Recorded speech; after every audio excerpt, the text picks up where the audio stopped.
to the Mom Room, Marc Washington. Today we are going to be talking about one of my favorite topics that the listeners know I talk about digestion all the time. So it's really nice to have someone who is an expert in the space come on and chat with me. So thanks for coming on. Absolutely. Thanks so much for having me, Renee. I look forward to it. Of course. Okay, so to start, I thought you could just tell us a little bit about your background, your education, and then also why you became interested in gut health. Sure. So I'll go way back when to talk a little bit about the education. So I went to Princeton, University for undergrad.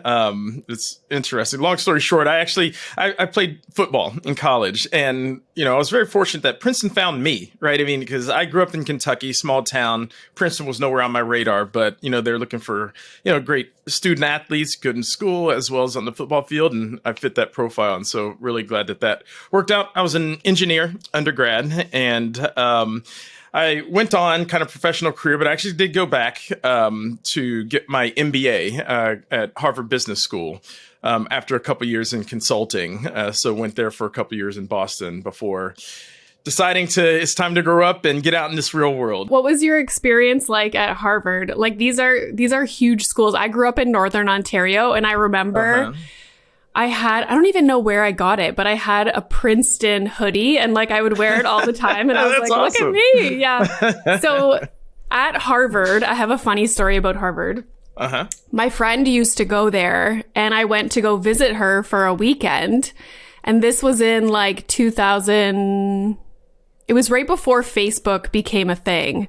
Okay. And we ended up going to a party there, and the guys that created Facebook were at that party, and I met them, and I was like, at the time Facebook wasn't in Canada where I was, and I remember talking to them being like, you have to bring Facebook to Canada, and this was so long ago, and now Facebook, it is what it is, but that's my Harvard story. But what was your experience in Boston? Did you enjoy it? It was a great experience. I think Boston's a great place to be in school. And so I enjoyed that.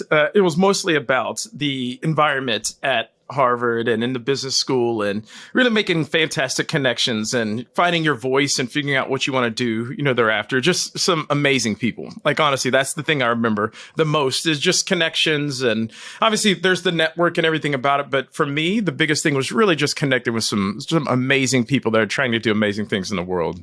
And so an MBA, at that time, did you have any kind of interest in gut health, or were you what was nothing. Your reason for getting an MBA? So I'd say, first of all, that was, 20 some odd years ago. Yeah. Nobody was talking about gut health. Not me, not anybody. Seriously, this field has come a long ways, in particular over the past decade.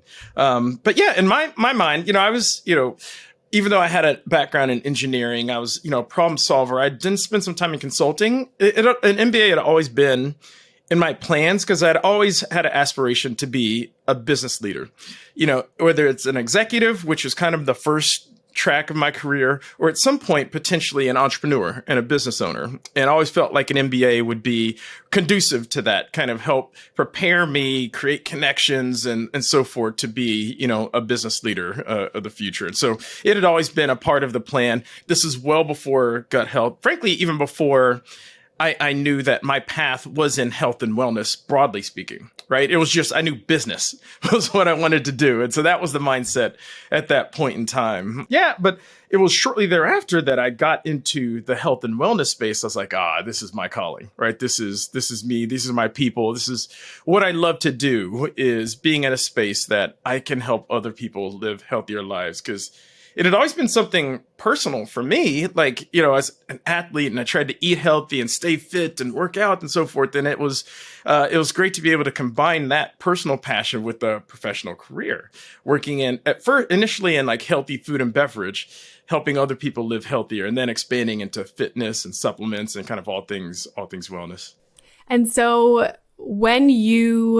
after you were an athlete, because I was an athlete for a long time too, and then I stopped doing the kind of organized sports. Yeah. So then it kind of you have to take it upon yourself to be physically active and, I think a lot of people maybe do athletics in university, and then once you graduate, it's easy to kind of fall off the health, you know? Yeah. Mm-hmm. So did you remain active and focused on nutrition? I did. I remained active, focused both on nutrition, I'd say overall health, both staying physically active, as well as focused on nutrition as well. It always just kind of stayed with me even after organized sports. After I hung up the cleats, so to speak. Yeah. I still pick up, other sports. So I, played a lot of basketball. Now I actually play a lot of soccer. And I loved working out and staying physically fit. And I've always been mindful of diet. Like, I don't follow a super regimented, strict diet, but I've always been mindful, try to eat healthier, all things in moderation. That's kind of been something consistent for me sort of throughout my life, even post my, athletic career. Okay. And so when did the idea of gut health become a thing for you? Yeah. And so I would say it was right before starting this company, right? And so I spent my career in the space of health and wellness, as I mentioned, like food and beverage, supplements, fitness. And it has always been percolating in the background. And I had this concept, and most of my time in my career, I've actually been called the right hand to the entrepreneur in executive roles, helping them build their vision at scale, right? And seeing how it was done and very effective, excuse me. And I just had this itch that I hadn't scratched about potentially creating a new business, right? Building on my vision, right? And doing it in a differentiated way with more of a impact orientation, more focus on efficacy and science. And I really do give credit to my original seed investors, so a group out of the Bay Area called the Production Board, run by Dave Friedberg, who we had been in touch over the years. And, we were connected, and essentially I kind of shared this vision and like this urge that I had to build. And I give him a lot of credit for really opening my eyes to the depth of the science of the gut microbiome. I would say at that time I like to say I was gut aware, right? Mm-hmm. And because, I had worked at Beachbody. So I was the president and COO at Beachbody, health shakes called Shakeology Fitness. We had probiotics, right, in our shake. And so I knew something about the space. I mean, it became very clear though with David, like that's kind of surface level. Like the true science of the gut microbiome goes so much deeper. And we know so much more now than we did 5 years ago, 10 years ago. Just how pervasive and how much of an impact that your gut, the health of your digestive system, how much of an impact that has on just about everything in your health and in your life is connected to what's happening in your gut. And it was literally like, I could think of it like the Matrix. Like, I can't remember if it was the red pill or the blue pill, but I took the pill that opened my eyes, and like seeing just the depth of the research. I'd been in this space for a long time. I'd never seen anything so profound that touched on all these different conditions in health, including many of which that I wanted to do something about. Like, I've been thinking about just how in this day and age, we're like less healthy than we've ever been with obesity and diabetes and cholesterol and mental health. And, despite all the advancements in technology and medicine, so we're like really unhealthy. And I was like, I want to do something about that. And I'd like to do it through food if possible. And I was like, this is the way. Like, this is the pathway, like through this awakening, understanding the impact of the gut microbiome. I was like, I think we can tap into that science. We can still do it through food, but we can have a real impact on, frankly, on public health. And so that's where the idea was born. That's where I really immersed myself into the science of gut health and the gut microbiome. It was called about 4 years ago.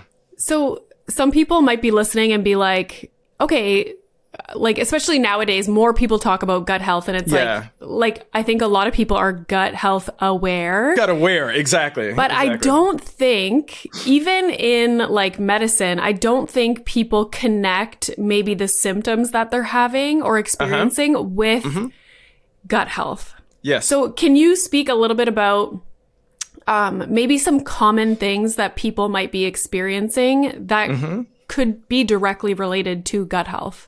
Yeah, I'll talk about it at two levels. And I completely agree with you.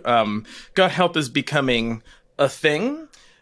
It's getting its spot in the sun, but the depth of real knowledge as to the importance of it, what to do about it, it's still, we're just in the early innings of that. Like, many people are becoming gut aware, but not really deep into it. I think one of the main reasons is because historically, people have only thought of gut health as digestion. And obviously that's the starting point. Like, clearly your gut is your digestive tract, and it's how you process, break down kind of the food and the nutrients that you consume.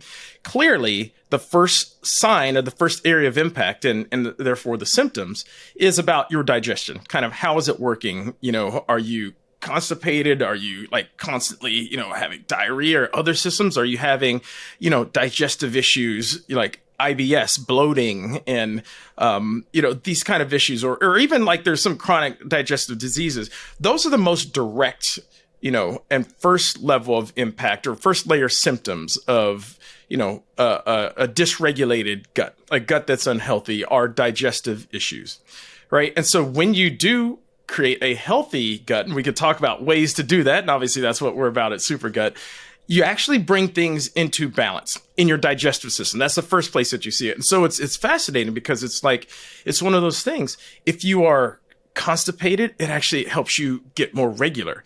If you go way too often, it actually reduces the symptoms. It literally helps bring you into balance in your digestion. It helps alleviate if you're like feeling constantly bloated and nauseated. It actually reduces those symptoms. So it's kind of like, in whatever way your digestive system might be out of whack, it helps bring it into balance, right? So those are symptoms of, you know, of poor gut health, is digestive. But here's the thing. The connection between the gut and the rest of your health in your body is really, really pervasive. The way that I like to think about it, so it's literally, if you're dealing with an issue in your health, the odds are that it has some connection back to what's going on in your gut, even if it's things beyond digestion. So things like, if you have blood sugar that is out of balance, out of control, elevated levels, and like what's called poor insulin resistance, it's likely connected to what's happening in your gut. If your metabolism is out of whack, like you're constantly craving food and you can't seem to burn off those extra pounds, even when you're dieting, even when you're exercising, it's likely connected to the health and the balance of your gut. If your heart health isn't operating the way that it should be, whether it's blood pressure or cholesterol, these things have connectivity back to what's happening in your gut. And then here's what we're learning more about. This even goes beyond just, you know, metabolic health. Even mental health has been shown to be connected. And it's actually, a lot of people refer to it as the gut-brain axis. It's like this bi-directional connection between your health, your mental state of health, and what's happening in your gut. It's actually, it's been shown, like, and it's still emerging, but that there is absolutely bi-directional communication between them. So things like mood and depression, energy levels, sleep quality, those all have a direct connection to what's happening in your gut. And so those are also potential symptoms that, you know, even though you might not think of them as being connected, they absolutely do have a connection. And so healing your gut, getting your gut into a healthier, balanced state, gives you a better foundation for health to help alleviate some of those symptoms. And I didn't even get into, you know, the gut skin axis, right? Yeah, I mean, people, it's like this, there's this beauty from within movement, like, and people will talk about, what can I ingest? What can I consume that can help me feel better, that can help me glow, that can alleviate acne, rashes, etc. Guess what? That's connected to your gut as well. So it's pretty pervasive. In many ways, it's hard to believe, but the science is really, really profound. And it's going to continue as we continue to learn more in this space. Is there anything that people, like, if people are like, okay, how do I know? Like, I have some of these symptoms, but how do is there a way, like, can we go to our doctor and be like, I want to check my gut health? Like, how do I know if I have, you know, proper gut health? Is there like a marker? Is there something they should be like testing? I would say it's emerging. It's emerging. You see businesses that are coming out now that are targeting this area, like to how to provide some diagnostics, some measurements around the space of gut health. It's a bit more challenging, right? It's not like weight where you can step on a scale, or you could take your blood pressure, or we want like a number. A number, right? Yeah. And in this day and age, right, I mean, there's more and more happening in this space of diagnostics and measurements. And so there are a number of businesses out there that are targeting gut microbiome health and diagnostics around them. You can do it at your doctor, although it's not common, but there are some of these services out there that essentially you send in fecal samples, a poop test, right? And they can take that, and through DNA sequencing, they can look at the profile of what's happening in your gut, at least in terms of, the composition of the good bugs that are in there, the bacteria that comprise your gut, as well as the composition of the bad bugs. And that can provide you at least some directional indication as to what's happening in your gut. And, are there things that you need to do to better balance kind of the prevalence of some of the good guys that have been associated with good health outcomes and decrease the prevalence of some of the bad guys that are out there? And so there's some of these services that are available consumer wise, and then some physicians that are more progressive, but I'd say in particular those that are focused on gut health, like gastroenterologists, et cetera, that are heading more and more in this direction. I think 5 to 10 years from now, my prediction is it's going to be a common thing, right? Within the medical system, let alone consumer, is just like when you go and get your checkup and they'll check all your vitals and you'll give a blood sample. I think we're going to be giving a poop sample as well. And I think we'll have more information to be able to then profile that, to be able to diagnose the health of your gut as a more common thing. So it's coming. So people listening, I am going to send my poop somewhere, and I will give the results on the podcast, because I want to do that. And I see a naturopath, and she helps me a lot with digestion stuff. And she had mentioned that to me before, and I never really took her up on it, but now I'm going to do that. Gut health is interesting because it's one of the areas where I believe many in the naturopathic pathways and more functional medicine have been earlier adopters, right, of the importance of gut health and digestion on overall health. And I actually think that the medical community is coming along. And this is one of those, I call it one of those rare areas where things are converging, where people are seeing, yes, this is really important, whether you're approaching it from a natural path, functional medicine, or whether you approach it from a traditional medicine standpoint. People are converging around this fact that gut health really, really is important, which is nice to see, versus many times those pathways go in different directions, like doctors or medicine, inject this versus, I know. So this is one of those where it can actually come together, I believe, is the topic of gut health. I really hope that it does, because in my mind, so my husband's a surgeon, so he's very medical by the book, oriented. Yeah. And I always think about how traditional medicine is not necessarily set up to be preventative. Yes. It's you walk in to see your doctor with a problem, they are going to fix it and send you out the door. That's their job. Absolutely. So I think a lot of times when it comes to preventative stuff or more natural, holistic, like you said, functional medicine, it's kind of on us to do it ourselves and to, do you know what I mean? And so I absolutely know what you mean. Yeah. I hope that it can, we can see more overlap between natural and traditional medicine, and take a look at the whole person and be preventative. But completely. We're slowly, completely. This is something I'm really, really passionate about. Like I said, I obviously understand and appreciate the value of medicine and of the healthcare system. And it's very important for treatment of diseases. It serves a really, really important purpose. So I'm not anti-medicine, but I'm just really pro nutrition. I'm really pro natural, and I'm pro prevention, right? And so the good thing is, when done really well with positive, healthy habits, and in particular things that you can do to, keep your gut healthy, it actually is addressing the root cause, right? Yes. As opposed to the symptoms, which, it's the problem, right? With many things in the treatment area, you're already kind of past the point of, resolution, and you're treating the symptoms. And frankly, you're treating the symptoms for the rest of your life. It's like putting a Band-Aid on. Absolutely. And you need to replace the Band-Aid continuously, right? Versus let's go in a more preventative way and address the root cause of what's happening, right? To bring your body, to bring your health and your life into balance.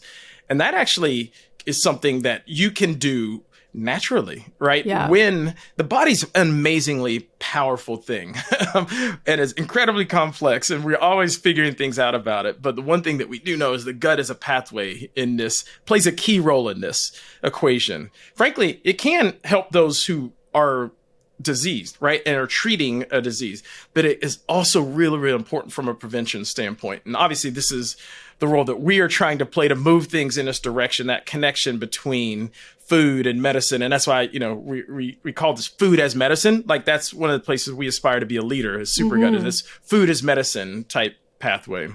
Yeah. And if you're living a life where you're constantly just putting Band-Aids on things, you also have to think about the quality of life. Yeah, you're not living to your like full potential in the way that you feel and your health.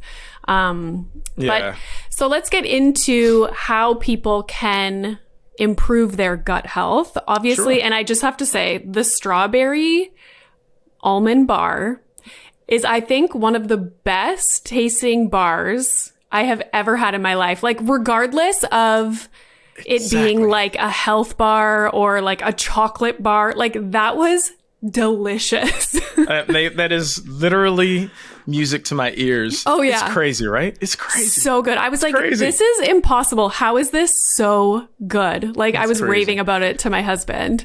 Thank you so much for pointing that out. Yes. Oh my gosh. Like, everybody go order the strawberry almond bars and also the shakes, like the chocolate and the vanilla. I just like whip them up, drink it on my way to Pilates.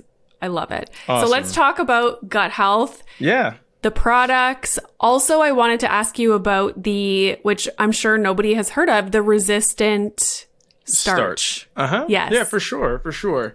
So at the highest level, so SuperGut, what we're doing is we are a gut health superfood business, right? And I describe this as food as medicine. So one of the things that was really important to me in starting this company was creating functional food products that actually work. Like, not just better for you. There's a lot of great products that are, incrementally beneficial to you and to your health. I want to create something that could truly functionally have a significant positive impact on your health and your well-being, right? And so that was the foundation, and gut health is the pathway that we're doing that. And so these products fundamentally work at a real basis in science, like clinical evidence, similar to the way that people prove out, through research and clinical studies, like how therapeutics and drugs work. We're applying a similar mentality, but putting it into food, right? Looking at clinical evidence, kind of what are the different ways that you can effectively work with and balance your gut that can not just provide better digestion, but can actually show up and improve your overall metabolic health and well-being. And we've identified the specific class of nutrients. We use prebiotic fibers. So you hear a lot of people talk about gut health. Well, most people go towards probiotics. Yeah. And so the difference is probiotics are essentially supposed to be live bacteria that you're trying to add to the billions of live bacteria that already exist. So you're trying to add to that population. There's some that are effective, many of which are not all that effective, right? You really have to do your research in terms of which probiotic is going to be beneficial. We're on the other side of it, though. We focus on prebiotics. And what prebiotics are is the food for the good bugs in your gut, right? And so think about the fact that you have literally trillions of bacteria that reside in your gut already, that are inherent, that are within you. They need, in order to thrive and survive and to help the good bugs proliferate and for the bad bugs to recede, they need to be fed, right? And they need to be nourished. And so you think about it, when you're eating food, you're not just feeding yourself and your body, you're literally feeding those trillions of bugs that are in your gut. This is like a funny thing to like visualize. I'm like, there's like a little like village of bacteria in my Absolutely. We've actually done like cartoon animations on our site before to kind of depict this, to make it clear. Like, you need to feed the good bugs. It's that plain and simple. And so we found a unique class of these prebiotic fibers, which is called resistant starch. This is naturally available. Like, these are plant foods from starchy plant foods. The problem is they're really, really hard to find and get in your normal diet, right? I mean, our food system is messed up. Like, we eat so many ultra processed foods, fast foods, like high carb, sugar, those are the things that are really, really detrimental to gut health. So it's really hard to eat a diet that is really fiber rich in prebiotic fibers, and in particular, this powerful class of prebiotic fiber called resistant starch. So that we honed in on this. We created our own proprietary blend. We found different types of prebiotic fibers that work really well with resistant starch, and it's our own patented blend. And now we're like, how do we get this into people's diets? Because this is the key, for gut health and overall health. And so we formulated into delicious food products. So we created a shake, and we created a bar, and now we actually offer our own prebiotic, resistant starch fiber blend as a standalone powder that you can just add to anything. You can stir it into coffee or oatmeal or make your own smoothie or what have you.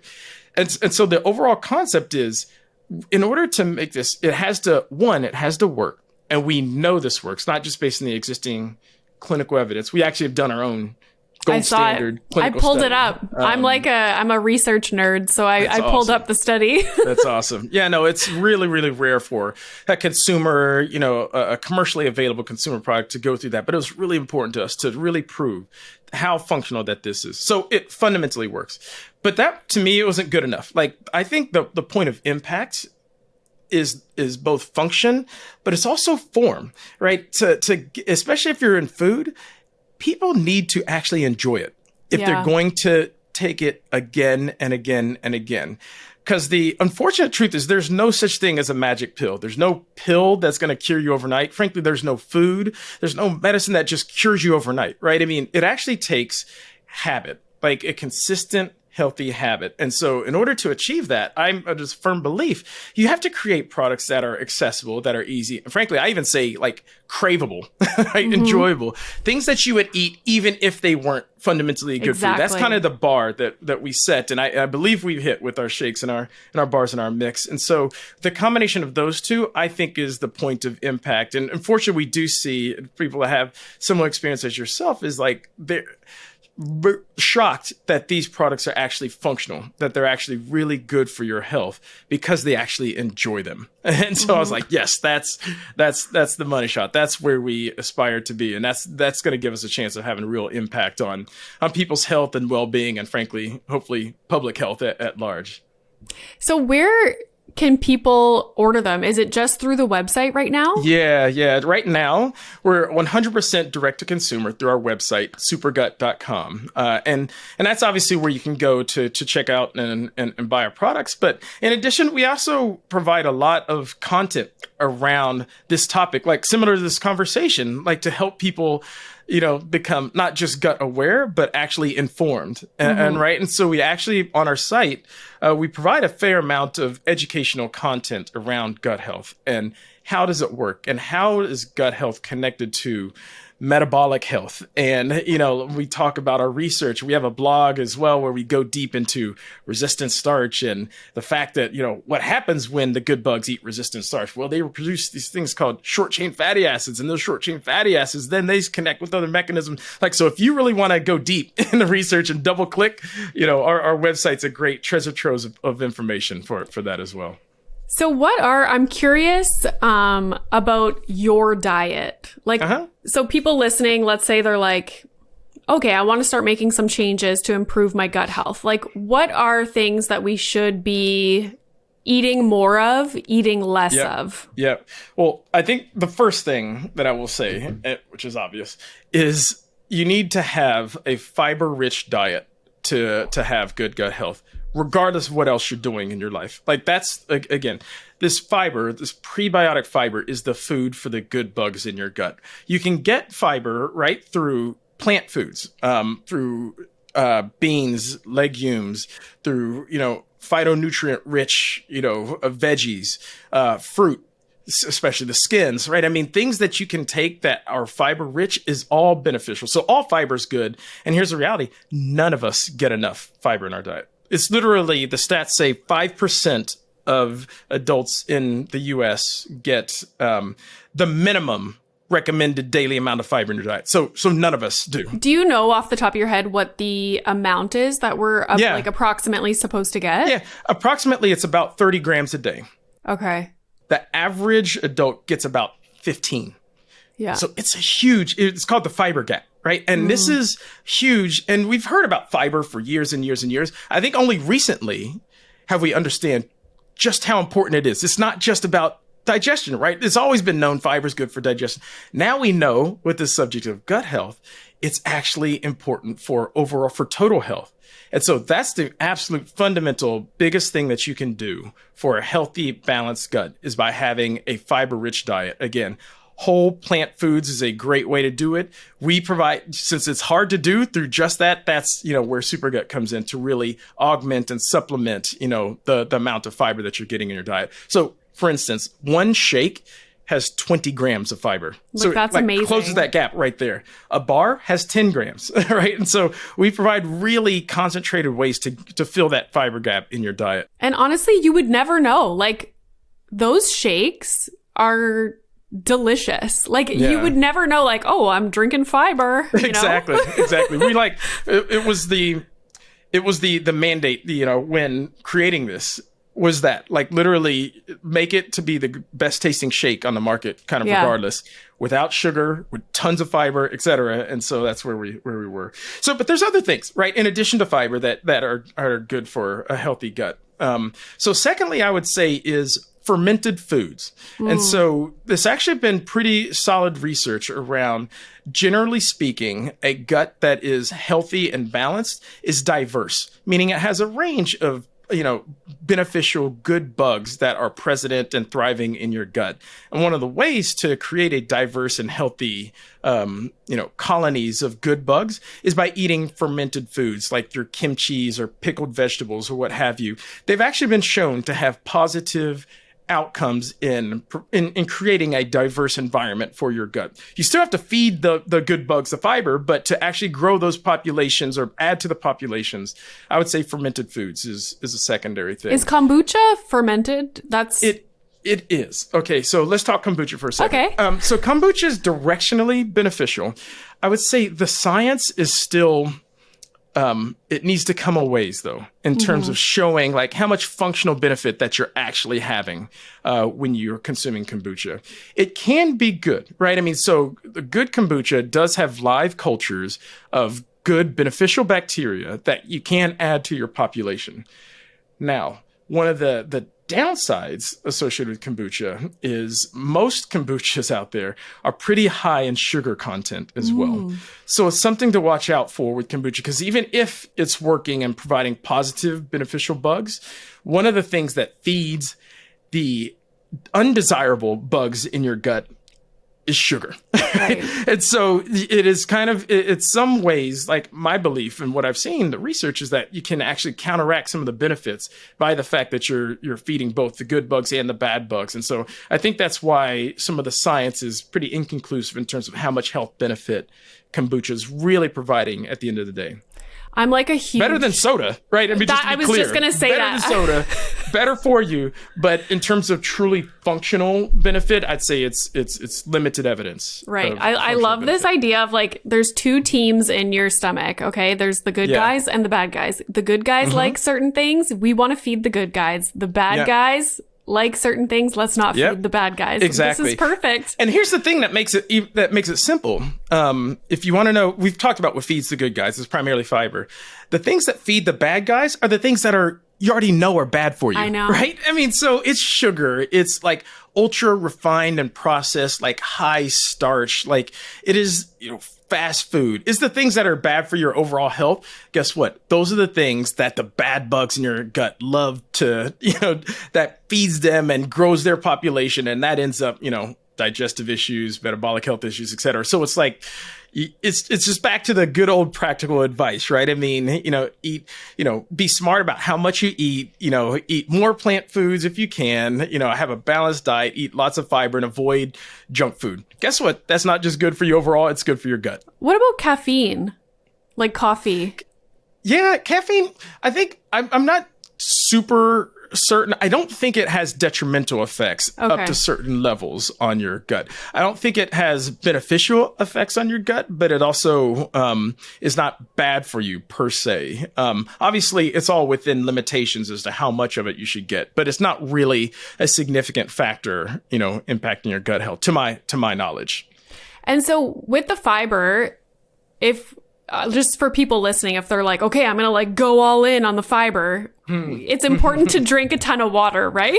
Absolutely. Thank you for bringing that up. I'd say 2 things to keep in mind when you start a fiber diet, because remember the stats that I said before, none of us get enough fiber in your diet. Like our ancestors, used to eat 40, 50, 100 grams of fiber a day, right? Just through the natural diet, before westernized, fast food, ultra processed, et cetera.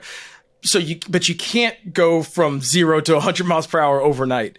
So 2 things to keep in mind. I'd say the first thing is ease into it.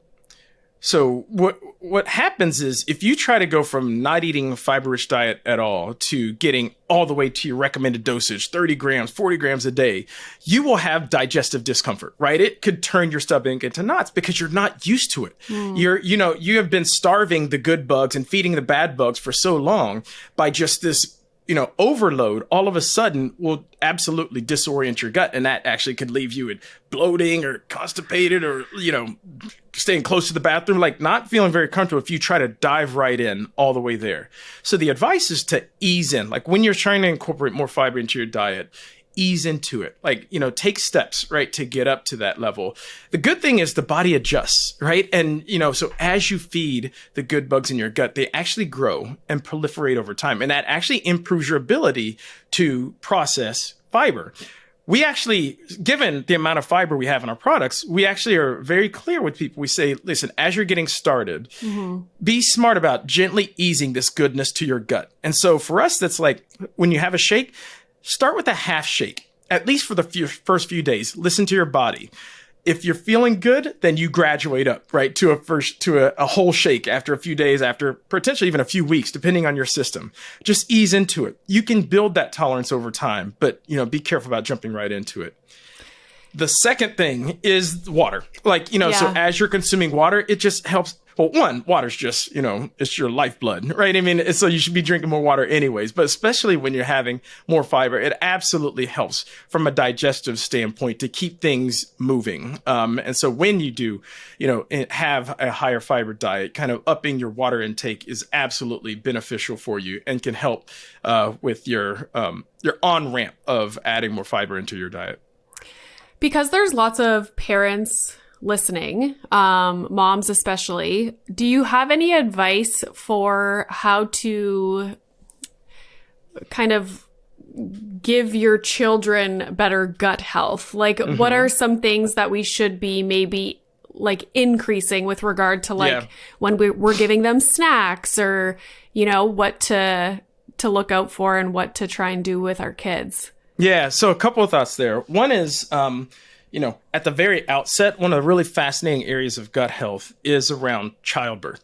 And that you actually are formulating your child's gut health from the very inception of birth. And so the process literally is, so that's the first thing that you can do is create a healthy foundation, right? Especially when you're approaching and entering pregnancy and during childbirth, is taking care of yourself and your gut is actually passing on a healthy gut to your child. And, there's more studies out there as well about breast milk and the fact that it is unbelievably impactful on overall health and actually in the gut health of your child, of your baby. And so there's a lot of benefits, and both naturally as well as there's businesses out there that are trying to recreate the beneficial properties, and in particular the fibers that are in the milk oligosaccharides that are in breast milk, to make sure that your baby, your infant, are getting the nutrients that they need for a healthy gut.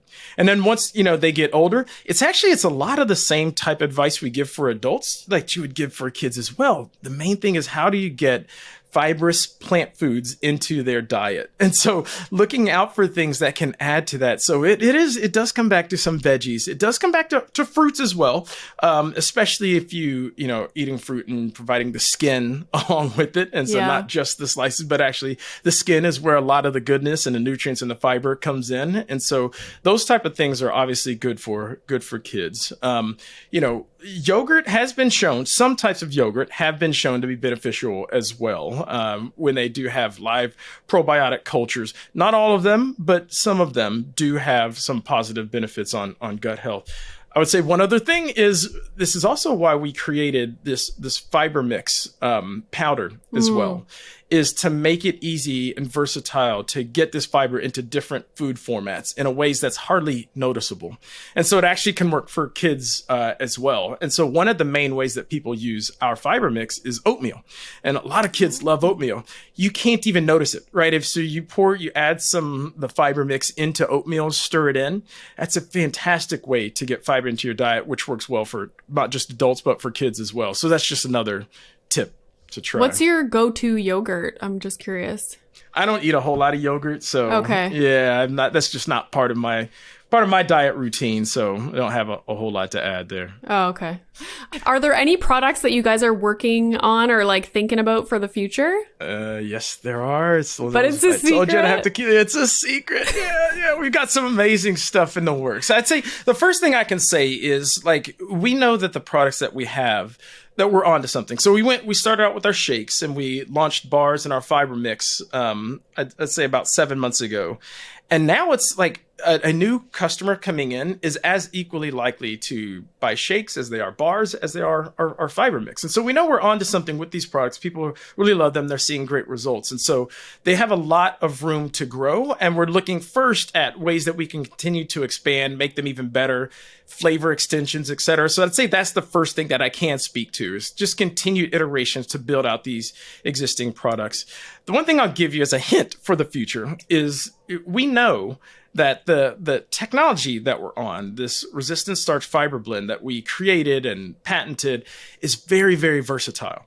And so it absolutely can be applied into different food products. It's just, for instance, it's just like, our fiber mix, the fact that people are using it in all these different products. It is the possibility or potential that we could create those products. And so it's already ready-made with the fiber already included. And so that just gives you a sense of, the breadth of the potential of what we can create. So some of the stuff which is in the works in our lab.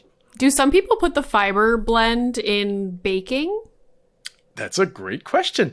Yes, they do. Oh, okay. And here's the thing. It works.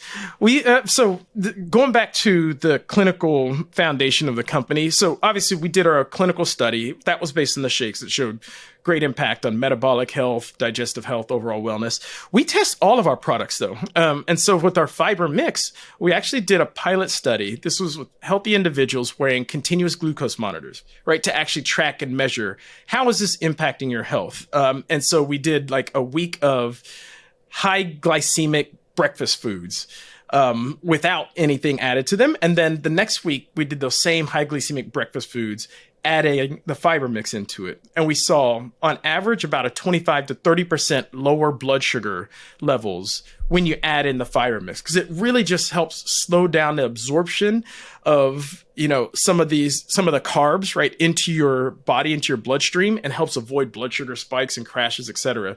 And now back to your question, one of the applications that we use was baking. We actually looked at baking a biscuit. Or a delicious, yummy biscuit and jam and juice. And we looked at what our blood sugar looked like without it. And then we did the exact same biscuit recipe, but just added the fiber mix into it the next week. And I think it was like 25% lower blood sugar in a baked application. It actually, the blend that we've created is pretty heat resistant. And so we've actually seen it work quite well in baking applications. And again, like in the right recipe and the right amount, you can really hardly even notice that it's in there. So yeah, people are using it like pancakes, biscuits. Ooh. Some people have done bread, people have done crackers. It absolutely can be used in baking applications. Every Sunday, we make homemade waffles in a waffle maker for Milo, my son. He's 4. And we make a bunch on Sunday. I shouldn't say we. My husband makes them. And then we freeze them. And then throughout the week, we'll put them in the toaster. And it's just like easy homemade waffles. I love that. I'm going to add this stuff to the waffles. And that's the great thing is not only can, when you with our products and fiber in general, clearly it can be functional. It can actually be transformative when you're being very clean and healthy. But here's the other side of it is, like, everybody likes to indulge and have a delicious waffle or, pancakes and so forth. It actually can help make some of those foods more accessible, even when you're indulging. So it makes it so that you don't have to feel as guilty when you're having something that's a bit, sweeter or higher carb or what have you. When you do have, we call it, it's a little bit of cheating, right? I mean, to be able to have those, less healthy but really tasty foods, but just not do as much damage to your health. So give it a try. I saw the graphs on the website with the blood sugar spike. Yeah. So if you guys are listening and you want to go check it out, it's kind of cool to see what the fiber actually does. Well, this was a great conversation. I love this. Can you tell people again where they can find the products and when can we expect new products? And can I be a taste tester? So the place to find out is our website. It's supergut.com. And come check us out. And we'll see.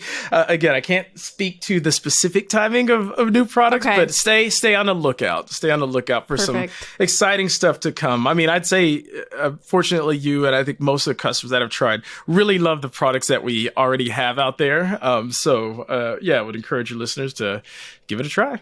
For sure. Well, thank you so much. It was lovely to meet you virtually, and thanks for explaining all this stuff to us. I think I've talked to many people about gut health, even just like a simple question of like, what's the difference between probiotics and prebiotics? And like, I've never really understood until you explained it today. So that was super helpful. I've done my job then. Yeah. If you get that, then I've done my job, right? For sure. That's good. I really, really enjoyed the chat as well, RENEE. Thanks so much for having me on.